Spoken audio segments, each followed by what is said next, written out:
Hello, everybody. It's Alex from Remote Work Life. I'm here today with a very important guest. I'm here with Dr. Karthik Rahman. Now, Dr. Karthik Rahman, also known as Dr. K, he helps high-achieving professionals and entrepreneurs who suffer with constant stress. Now, Dr. K will help you end your burnout so that you can reclaim your energy and passion for life. And the Dr. K show, which airs each week, he will discuss, or on the Dr. K show, which airs each week, he'll discuss topics for high achieving professionals and entrepreneurs to end burnout and build emotional health. And as you can hear, this is why I said at the top show, it's a very important topic, and Dr. K is a very important guest. So, Dr. K, I just wanted to say thank you for joining me today, and you're very welcome. Oh, thank you for having me. It's, you reached out to me on LinkedIn. We connected on Instagram. We talked a little bit and said, this is, I think we have a lot in common, both in terms of our past, which, we'll get into. So I'm very honored to be here. And it's great to have you. And as I said, I think we're going to be talking about something that is important, but also it's probably affecting quite a lot of people. And I think so we can start the year off on a good footing. I think it's important to have the right kind of person, the right kind of vibe, the right kind of energy, the right kind of mindset. So, Dr. K, I'm just so glad you're able to join me today. And talking about how we've got, I suppose, that synergy in terms of our thought processes. I want to know a little bit about you. How did you come to be the emotional health mentor that you are today? Yeah, it's an interesting journey. So, I started, doing my undergraduate career at Cornell University here in the U.S. I studied applied economics and management and biological sciences. I was a double major. And I found myself after that, I was thinking about going into the biotech industry and that sort of thing, and eventually just found myself actually leaving the biology at the time. And I went to work at Wall Street at Goldman Sachs back in 2005, and spent the next 8 years there. Had a very good career. Was able to contribute quite a bit and move up. But it all did come at a little bit of a cost. As it was, I went into, past my undergraduate career, I was a little bit unhealthy on physically larger and everything else. And the stress of working the very long hours in any corporate environment, right? And especially in among other high achievers where we're really trying to deliver a lot of value to our clients and everything else. And of course, we had 2008 and the recession and all the challenges that came from that. So to take care of myself was not a priority, and it was really just try to do the best we can, keep our head above water in some cases, and just again try to do the best we can for our clients at the time. And so like I said, I was able to get the promotions and all that other stuff, and I found myself at a point a little bit further along, a few years down the road in my career there, at a place where I was able to pay off my undergraduate student debt. I was able to pay off my parents' credit card debt, and I was able to do more for charity and sponsor families in a way that I never thought I could in my late 20s. I mean, it was really fulfilling in that respect. But I remember one day specifically, I was standing at the window of my wall-to-wall, floor-to-ceiling window of this apartment, looking over the New Jersey horizon. There's not a single building of that height on that 30th floor of that skyrise in my view. So I got this clear, beautiful view of the New Jersey horizon, literally feeling on top of the world in terms of the view. And like I said, it was, had all those fulfilling things with that I was able to do because of my career, except I had this sinking, painful feeling that I hated the man in the mirror. I absolutely had, even though it was high achieving on the outside, everybody, saw me a certain way, and I was able to perform well on the inside. Nobody knew just how much confidence I lacked, how much I just dreaded being seen, dreaded just feeling shameful, in part because, again, I was 250 pounds at the time. I was just unhealthy, unhappy, very lonely. Dating wasn't going well, and nobody knew what was going on in my life. And it was just at that point where things were not. I realized that just because it looks good on the outside, it's more important for it to be in integrity on the inside. And as fate would have it, I met up with my sister at one point, and then 3 months later. And in that 3 months, she had lost 30 pounds and her cystic acne had cleared up and she looked incredible. And I was just at one of those rock bottom points. Mm-hmm. And I know rock bottom doesn't sound like a very good place, but the truth is, and I've found this out multiple times in my life, this being one of them, that rock bottom is a beautiful place because this is a place where we are willing to do anything. We're willing to do the things that we would not be willing to do otherwise, right? And I was just at one of those points. I asked her, so what did you do? You look great. And she said, I've just been eating a raw plant-based diet. I'm like, what do you mean raw plant-based? What does that mean? And she said, I've just been eating fresh fruits, vegetables, nuts, and seeds, just as they're found in nature, uncooked, apple off the tree, that sort of thing. And I was like, what? That sounds absolutely crazy. Fine, I'll try it. I had nothing to lose. When we feel we have nothing to lose, we are willing to do the most incredible things. And I eased myself into it. And within 3 weeks, I was at the lowest weight I'd ever been as an adult.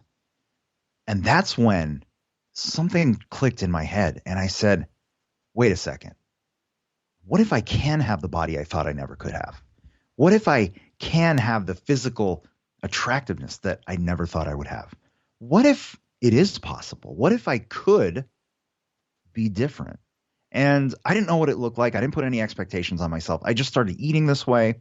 I started getting healthier, and slowly people started noticing at the office, and I would get people asking me, hey, Karthik, can you help me lose a few pounds here before this wedding I got to go to, and that sort of thing. Mm-hmm. And I just give them recipes and whatnot. And then the craziest things happen. I saw type 2 diabetes go away, hypertension, cholesterol. And I thought, okay, I don't know what I'm doing, but their lives are transforming. My life is transforming. I don't know what this is, but I got to do this for my career, right? And as I just went down this journey, ended up losing 100 pounds and discovering, hey, there's purpose in this. So I did some research and I found out about this form of medicine called naturopathic medicine that we're licensed in almost half the states here in the United States. And, it's a form of medicine that basically works with the body's ability to heal itself. So we're functionally looking at hormone levels. We're looking at different ways in which nutrition affects how we the balance again in hormones, balance in metabolism, everything else. How does nutrition affect the prevalence of chronic diseases? Everything else that I started researching, and I said, okay, you know what? I don't want to go back to school. I was going to be 30 pretty soon at that time, and I'm like, I don't want to go back to school. But I called up my sister and I said, what do you think if I make sure the prerequisites, all that stuff, and apply and see if I can go back to medical school for this? And she said, one of the best naturopathic schools in the country is right next to where I live now. Wow. In Arizona. I was like, what? No way. So I decided I'm going to move from New York to Arizona, and I'm going to leave my career. And it was lucrative career, but I said, this is where I need to be. This is where I'm being called. So I did that. And I remember I'm on the plane for, the movers have taken all my boxes. I just got my carry-on and I'm flying, and I'm on the plane. I'm looking out, literally leaving my old life behind me. Right. And embarking in this new healthy life, new career coming up. And I remember on the plane thinking, oh my goodness, nobody knows me in Arizona. Nobody knows me. This is an opportunity for me to show up as this new version of myself and see what kind of impact I can make. So I took out a sheet of paper and a pen, and I just started writing, what does Dr. K of the future look like? How does he think? How does he eat? How does he treat others? How does he treat himself? What are his morning routines? What are his evening routines? What books does he read? Does he even read books? I didn't really read any books at the time. I started reading like crazy, right? So all these things. And I had that list, and then I started implementing those things right away as if I already was Dr. K of the future. And in doing so, I went to medical school and I showed up as a completely different guy, showed up as somebody that I had never been before, a leader, somebody that took chances, stepped out of my comfort zone over and over. And in the process, I also happened to attract someone in my class who is now my wife because, I wasn't looking for romance, right? I was truly working on myself, but I became somebody that became magnetic to her, and she became magnetic to me, right? And that was really, it started as friendship and obviously evolved to so much more. It taught me so much about anything is possible in our life if we really commit to. Yes, for me the catalyst was nutrition, but ultimately it was the change up here. It was the commitment to emotional health that really drove a drastic change. And then in the years that followed, got my doctorate in naturopathic medicine, got my licensure and everything else. And as of last year, I really started to say, hey, I can work with a patient one-on-one, and we can come up with a perfect treatment plan. Let's say it's type 2 diabetes. We can work through that with nutrition, mindset, everything else. I come back a month later and haven't done anything. So I realized, okay, the magic for a lot of people is probably not in the doctor's visit itself. Maybe the magic is in between the visits. What if I could help people here? What if I could help people develop strong emotional health so that they can be resilient, right, to the stressors of life that come up, so that we can stay committed to the things that we believe in, stay committed to improving our health, our relationships, our careers, everything else, right?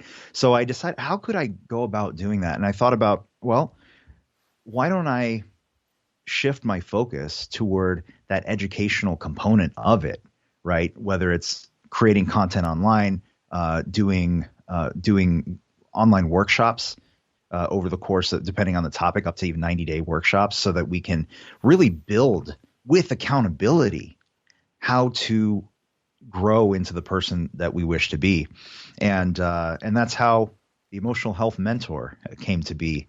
And that's what I do today. I absolutely love, and this is all and I'm living proof that the way that things used to be is not the way that things have to be.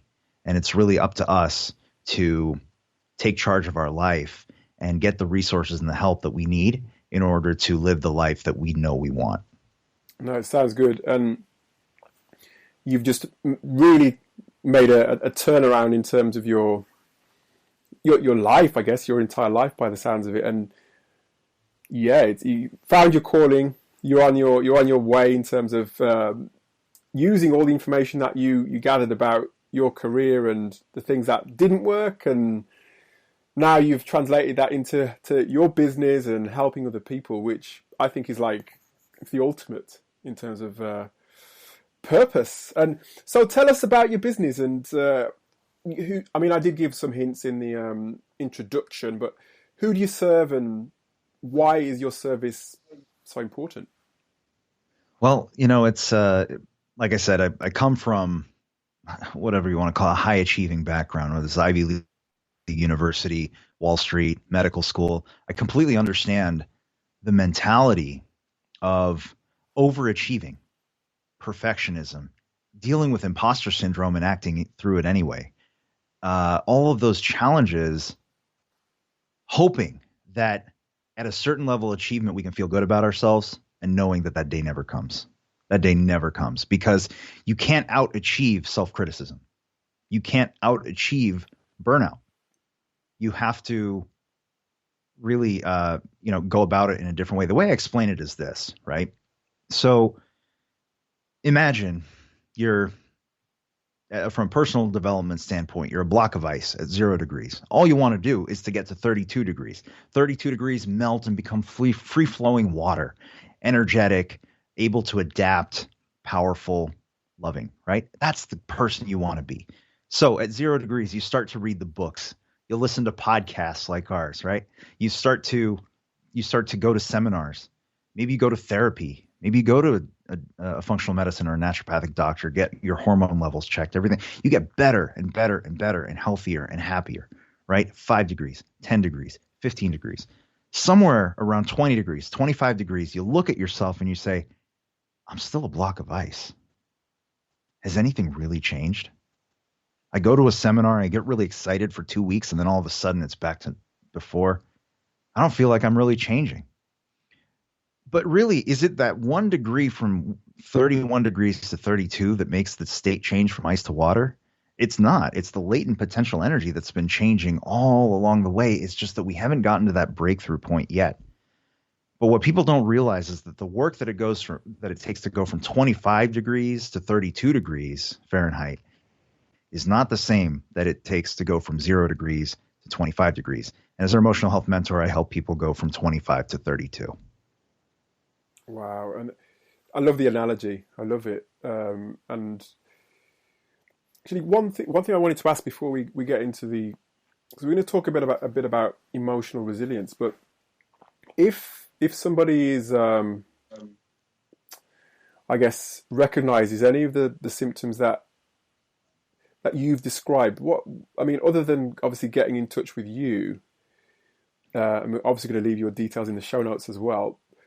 You had your sister, and you had somebody there in front of you as an example. What would you advise somebody to do? Because I think there's lots of people who may not know what step to take next in terms of getting the help that they need. Yeah, it's a lot of it is circumstantial, right? Like I fell into so much good fortune along the way, but the truth is that if we are open to accepting the good fortune that does come our way and acting upon it, it doesn't become good fortune until we act upon it, right? But in terms of, if you wanted to change one aspect that can have the greatest lever toward change is your environment. It's your environment. We've heard all the time, you're the average of the 5 people you spend the most time with. You're the average of the 5 ideas that you spend the most time with. If you find that the people around you are adding stress, are adding complications, are adding challenges, if the people around you do not inspire you through their own actions, right, to grow and do great things for other people and live a life of purpose, if you don't have those type of people around you, the easiest way to bring that into your life is to find those people and spend a little less time with the ones who drain you. And so listen, there's going to be people that we're with that, we can't cut them out of our lives, but you can always inspire them to grow. It could take time, could take a lot of time by your own example. So it's just super, super important to spend your time, fill your mind with ideas, spend your time with people that inspire you to grow, because ultimately we are a social species. We do adapt and evolve with each other, and having the right people around you makes all the difference. Yeah, I second that. I love that. And in the meantime, though, I think it's important. I think we're going to be talking about emotional resilience today, and especially as we're into a fresh start. It's a new year ahead, and we're looking towards not only what you've just suggested in terms of probably looking at our networks, understanding who we can turn to, who is probably not so effective in terms of helping us out. In a way, sweeping the cobwebs away for a new beginning, almost for the year ahead. And one of the things that you are great with is helping people to build emotional resilience. But there may be some people out there who may not know necessarily what it is. Obviously, emotional resilience is all about making yourself become more resilient. But what is emotional resilience, and why is that important? So I'm going to zoom out before I answer that question to the overall topic of emotional health. So the term of emotional health, and part of emotional health is emotional resilience. So emotional health is a person's ability to identify, process, act upon feelings in specific circumstances and over the course of time. And it incorporates emotional intelligence and what we're talking about here, emotional resilience. So quickly, emotional intelligence is your awareness of your own emotional state, the capacity to understand someone else's emotional state, especially in response to, external things, external stimuli that happen in our life. So, so have you've ever been around somebody who, like, especially in the face of immediate adversity, they just know how to carry themselves in that moment. They know how to interact with others. They just have that sense of self and that sense of someone else to be able to act appropriately for that situation. So emotional intelligence is unbelievably important for leaders, for leadership, because so much of it, it's not even treat others how you want to be treated. It's treat others how they expect you to treat them, right? Obviously, there's ways of adjusting and according so that you move forward as an organization. But ultimately, emotional intelligence, you have to be in tune with yourself before you can ever understand someone else. The other part of emotional health is emotional resilience. So this is the ability to adjust to circumstances, to recover from emotional setback. How well do we respond to bad news when we get it? How long does it take? Are we the type of person that's going to sit and dwell on something terrible that happened and continue to live that misery, that tragedy, take on that victim mentality, or do setbacks do setbacks and acute stress send us down a dark road that we're not able to recover from? Or is it something where we can take bad news, we'll grieve it for a certain amount of time. If it's significant news, it might take a longer time. When the pandemic hit in 2020, even for me, there were days where I recognized what was happening. It's like those questions start coming up, like, is life ever going to go back to the way it was? Can we ever enjoy a concert again or a sporting event? And those type of questions start coming up. And it's okay to start to grieve those moments, right? But emotional resilience is being able to get back up and figure out how to handle it. So emotional resilience is being able to process those emotions. And this is where it's so important, because most people don't process. Most people, their coping mechanism is to avoid, right? You either avoid through putting your head in the sand.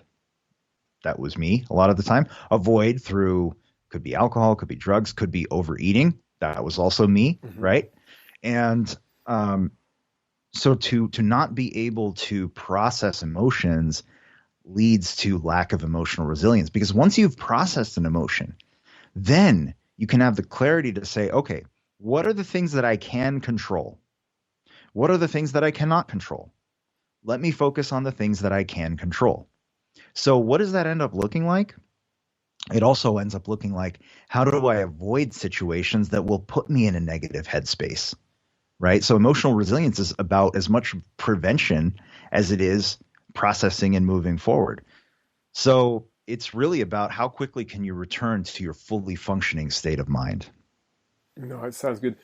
And you've kind of alluded to a few, I guess, influences on,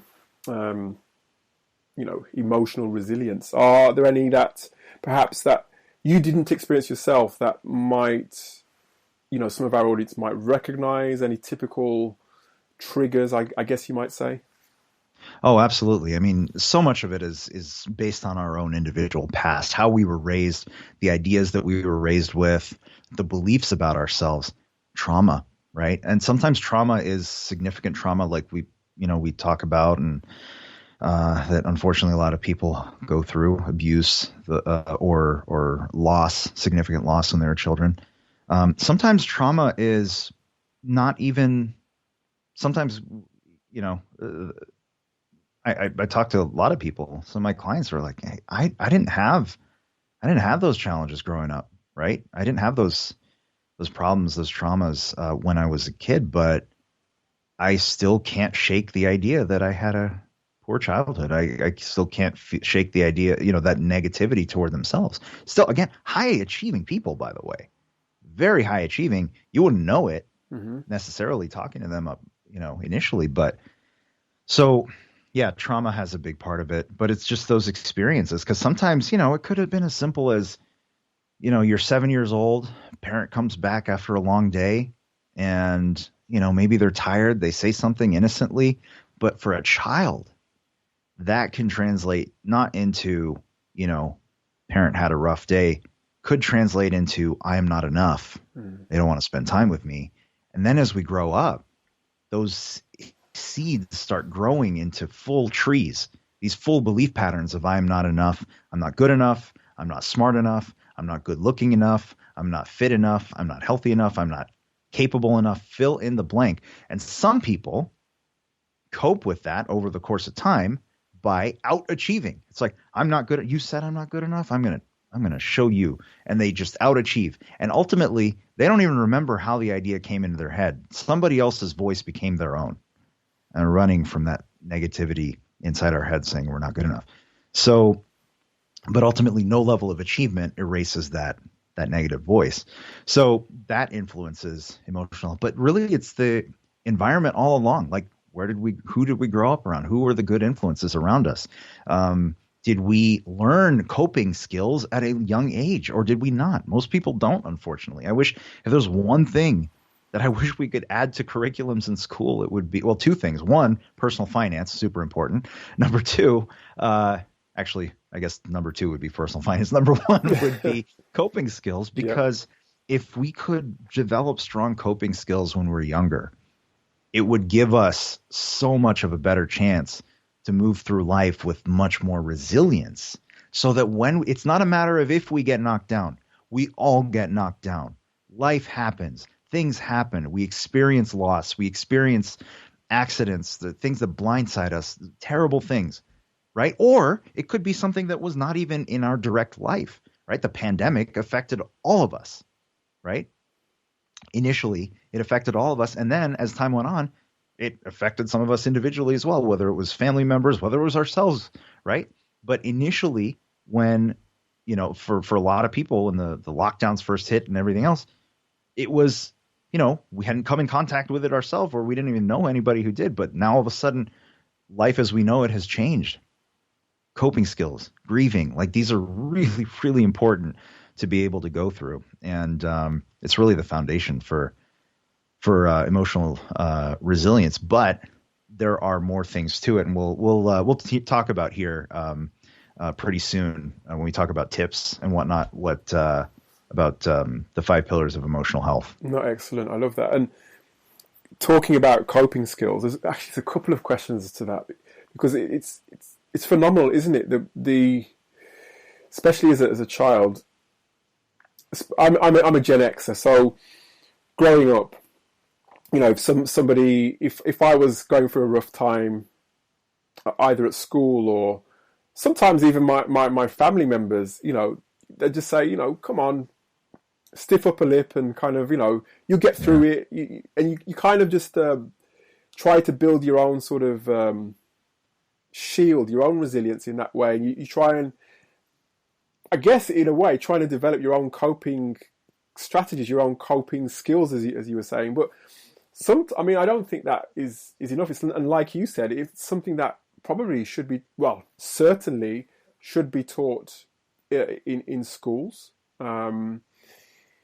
What you're finding now actually is, I don't know to what level this is happening, but there are businesses, and I don't know if it's specifically or especially remote businesses, but I know a lot of leaders within remote businesses are taking on coaches to help their teams to actually cope with certain scenarios, certain situations, and so that they get the support that they need. And it's not just a matter of, deal with it, stiff upper lip, that kind of thing. So the question I wanted to ask really is, how do you develop those coping skills, and what are they? Yeah, it's, I think it all boils down. It starts with communication, because, I certainly experienced much of what you were just talking about too. Toughen up, be a man. Yes. It's a common one, right? Especially for us guys, like, be a man, But that is a coping skill. That is one coping skill is to have that tough shield, that exterior, so that when things happen, you do have the ability to just not be swayed so quickly by the wind that is blowing at you, right? So that is a skill. However, if that's the only skill in your toolbox, it doesn't work all the time. Another skill, and this is where the part that I think is really lost, is the ability, just the ability to talk through challenges, right? To express how we are feeling and to have somebody on the other end who is a good listener, who will not judge you as you are speaking. Because if two people can communicate with each other without judgment, to say, you know, and this also boils down to what makes for one of the things that makes for a good relationship, romantic relationship, Absolutely. right? Is the ability to communicate, to say, this is what happened. Like something happened, there's a disconnect. So instead of saying you did this, right? And now look what happened. Instead of that, it's simply, this is how I'm feeling. This is what's coming up for me. Because sometimes we know that the thoughts that come up, the feelings that come up are not the same as what we know to be true. I mean, if you're listening to this and you've had that thought, I know I'm not seeing you right now, but raise your hand, right? You ever had those feelings where what you're feeling, you know, is completely out of line with rational thought, but you can't stop the feeling anyway, right? I mean, it happens. So that the coping skill of being able to talk it through with somebody, the coping skill of just simply being able to just being willing to get help, because there's a stigma around that for some people. There was a stigma around that for me. I had to learn the hard way that even after I had gone through a lot of, that transformation we talked about, there was a period a couple of years ago that, my fiance at the time, we were having some challenges logistically with, she was working in another town. We didn't get to see each other as much as we were planning for the wedding and everything else. It was a challenging time, and we're still trying to figure out our careers post, our medical training and all that. And really, I had the lesson that I went through another, relative rock bottom at that time. And the lesson that I had to learn from that was we all need to reach out for help. And I did. And that was an incredible lesson that, hey, we don't have to go at this alone. Another coping skill, getting help. Right. Mm-hmm. So these are just mechanisms, but there's also the element of self-awareness, emotional intelligence, to notice, hey, I'm having an intense urge to go have a drink to deal with this problem, right? Or instead of dealing with this problem, going to have a drink is a coping skill, not a good one, right? Mm-hmm. It's not effective because it ends up for a lot of people as alcoholism. So, but then somebody else can have a relationship with alcohol that's perfectly, like they just every once in a while, just a little bit with certain circumstances. They don't have the same addictive personality to it. I had an addictive personality with food. Took a long time to undo that. Even after I got healthy, I still had the addictive personality with food because it started up here. So coping skills, understanding what are healthy ones, what are not healthy ones, and ultimately the people around you, and getting the right help. Yeah, and that sense of realization as well, isn't it? It's there are those that probably realize what they're going through and then get help, and those that realize that something is not right, but probably try and sort of, like you said, use things to either block it out and to really just to make it better. But it's only obviously a temporary thing. You mentioned alcohol or all those sorts of addictive things.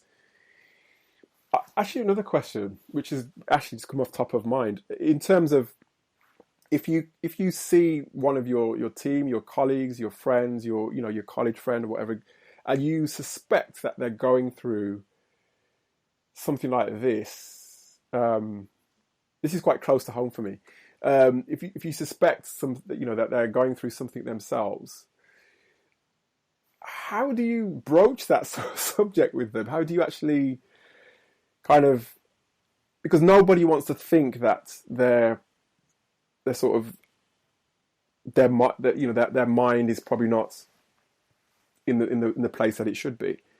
You don't want to make them feel as though they're inadequate or that they're going crazy or whatever it may be, because I think that's still a stigma that people attach to mental health and mental illness. How do you actually broach that with somebody? Well, it takes, not an easy question. Yeah. Well, here's the important thing. To be able to help somebody, you first have to help yourself. Because I think the main reason why people don't ask others truly how they're doing, we say, "How are you?" "I'm fine." "Are you really fine?" Are you really asking, "How are you?" Do you really want to hear the answer? I remember back in, when I used to, was a working career, even in college, you pass by somebody, you're walking, especially in New York, right? You're walking by, you're like, "How are you?" And by the time you could even answer, they've already passed you. Yeah. It's like you're not actually asking how I am, right? But that happens to a lot of people. So I think a lot of people, when you ask the words "how are you" or whatever it is in common parlance where you are, right, they don't hear it as you really care. But what I like to say, the first part of that is being able to work on your own emotional intelligence so that you are willing and able to hear what's going on. Mm-hmm. And by the way, when you do ask somebody and you start to listen, don't try to provide solutions right away unless they want you to provide solutions. Because the reason people don't get help a lot of times is because they don't want to be told what to do, what not to do. Oftentimes, and this is for women and men, we just want to be heard. We just want to be heard. Mm-hmm. Just being heard is therapeutic in many cases, right? So if you get yourself to a state, and it's not that hard once you practice it a little bit, to just be able to listen and just be there. Like when you take the burden of having to solve the problem off of yourself and just say, I'm just here for you. I'm just here for you, right? So the question I like to ask when I know I have a friend that's going through some tough time is, how are you feeling? Right? Because this is not about how are you is a little vague, but how are you feeling? Like what emotions? It's a big difference. It's a big difference. So that's one way that I approach it. And the other aspect is just saying, if they don't want to go into it, you just say, I understand, it's tough to talk about everything right now, but I just want to let you know that I am here with you. I am here for you. And please allow me to help you in any way that you need right now. I'm here with you. When people know that they have support, they might not be ready to speak it in the moment, but I find oftentimes that they will reach out. If not for that specific problem that they're dealing with at that time, at some point down the road, where they're just like, can we talk? I just need somebody to talk to, somebody to sound off. That's all it is. But the key part, how you reinforce that they can talk to you, that you can be there for them, is to just listen. You don't have to solve the problem. Don't try to solve the problem unless they want your advice to, hey, what do you think I should do? Then, of course, give your opinion. Sure. But to really just to just be there for them is the most important thing. No, of course, I love that. Dr. K, I just want to ask if you could share some of your tips on, you mentioned the five pillars. Share some tips with us in terms of how we can build our emotional resilience. Yeah, absolutely. So I teach what I call the 5 pillars of emotional health. And if you build emotional health, that's emotional intelligence and emotional resilience. Mm-hmm. And realistically, emotional resilience, I think, is emotional intelligence. Yeah, it's that ever-growing underlying skill. But emotional resilience is functionally what we're after, right? Like the ability to just be able to handle life and to still move forward towards our dreams, right? So the 5 pillars of emotional health are, number 1, what I call your psychology, the way you think, your default thought patterns and behaviors, the way that you the way that you see yourself, the way that you talk to yourself, your ability and willingness to step outside of your comfort zone to discover what patterns have been running your life, your psychology. Number two is your relationships. So again, we're the average of the 5 people we spend the most time with. Working on your relationships means addressing the pain points with your significant other, others that are close to you. It means having conversations with your boss, your coworkers, to create an environment around you that's conducive to emotional intelligence and emotional resilience. It's releasing who you think you're supposed to be around them and embracing who you truly are to attract the best people into your life. That's number 2. Number 3, your nutrition. And what does nutrition have to do with emotional health? Actually, a lot. If we can agree that if our brain and nerve function isn't operating at proper capacity, then we're not going to feel well. If we don't feel well, our emotional resilience will suffer. So the neurotransmitters are chemical messengers, compounds that aid in sending signals throughout our nervous system. So neurotransmitter examples are adrenaline, dopamine, serotonin, GABA, many, many others. Mm-hmm. What you might not know is that 90% of the neurotransmitters in our body come from our gut. 90% of the neurotransmitters in our body come from our gut. There's an estimated 100 trillion bacteria that live in our gut that are responsible. A lot of them are responsible for neurotransmitter production, regulation, and a lot of other things that we're learning about daily, but also immune function, and so many other functions here.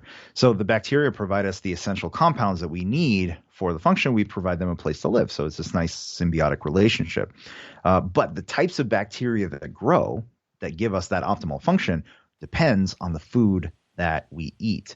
So if we eat too many foods that harm our gut microbes, we're going to lose a little bit of that body function that those microbes provide. So diets that are high in refined sugars, fried fats, processed foods, animal products, they might help us like, oh, I like those foods, especially they could be a coping mechanism, right? When we're not feeling good to have a cupcake or a donut or ice cream or a hot dog or whatever, right? Nachos. But they push us toward a suboptimal gut microbiome. On the other hand, diets that are full of more whole plant foods and more insoluble fiber are essential to giving us a thriving gut microbiome and therefore a thriving emotional resilience. Number 4 is sleep.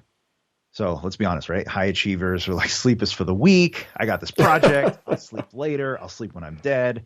Like we stay up late, get up early. Doesn't matter, right? That's what we do. And I totally get it, because when I was an undergrad at Cornell, I had 30 weeks in my first year, 2 semesters, 15 weeks each. And in those 30 weeks, I pulled 37 all-nighters. What? So more than one. I averaged more than one all-nighter a week. I went one phase of time where I went 100 hours without sleeping. And then I went to Wall Street in my 20s and I got a little more sleep, like 5 hours, 6 hours. Yay. And eventually it caught up to me. Absolutely caught up to me. It eventually catches up to everybody. You can't, sleep is when we develop long-term memories. Sleep is when we process the day's events. Sleep is when our brain actually goes through physical detoxification processes during those hours of sleep. So one day here and there, we have to do what we got to do. That's fine. But on a regular basis, we have to prioritize sleep. But prioritizing sleep is not just enough. We have to understand what are the factors that give us poor sleep, right? So that we can start to change it. So if we're on our phones at night, first thing in the morning, that's going to affect our sleep. If we don't get enough sunlight exposure during the day to set our circadian rhythm so that we have proper hormone balances of cortisol and melatonin from, throughout the day, that's going to affect our sleep. That's also going to affect our appetite, which could make us make bad decisions on the nutrition front. See how they all interact with each other. So sleep is incredibly important. And if you want to end burnout, if you want to build strong emotional resilience, sleep is absolutely required. 8 hours a night, some people 9 hours a night, but it's also about the quality of that sleep. Then comes your exercise. That's number 5, body motion.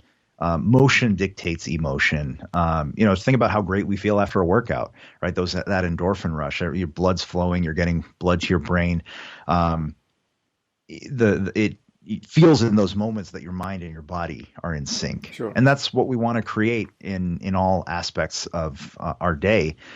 Working out isn't as much about weight loss as it is about training your body to operate at the highest level.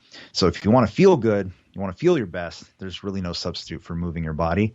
Emotional resilience requires that body movement, especially movement that includes being outside, getting that sunlight, obviously vitamin D production, so many other benefits of that as well. So those are the 5 pillars of emotional health, which will help you build strong emotional resilience, prioritizing your psychology, your relationships, nutrition, sleep, and exercise. Wonderful. And tell you what, the more we've been talking here on this podcast, is the more questions that have popped up into my head. So I'm sure there's another podcast or hopefully, at least in that for us, because I think I know that it's been therapeutic for me and it's been informative for me listening to you, Dr. K. And I'm sure there was 1 or 2 or 10 or 100 people out there, hopefully as well, that have found this useful. I'm sure that there are. And what I guess I want to know is if there are questions that need to be answered, where can they find you, and what are your plans for the year ahead? Yeah, absolutely. So you can find me at my website, drkarthikrahman.com. A shortcut for that is DRK, Dr. K, NMD, Naturopathic Medical Doctor, drknmd.com. That'll take you to the same place. But also, if you're interested, you can follow me on social media. I'm on YouTube, Instagram, LinkedIn as well. Feel free to follow me there. And if you're really interested in, like I said, you're at that, remember that ice cube analogy? Oh, yeah. You're like, okay, I've been doing this for a long time. I'm really ready to take it up a few notches.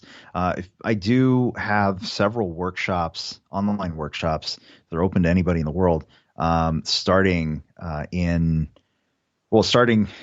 January through the end of the year. And the first one coming up is, if you're listening to this podcast around when it goes live, is Ending Self-Criticism.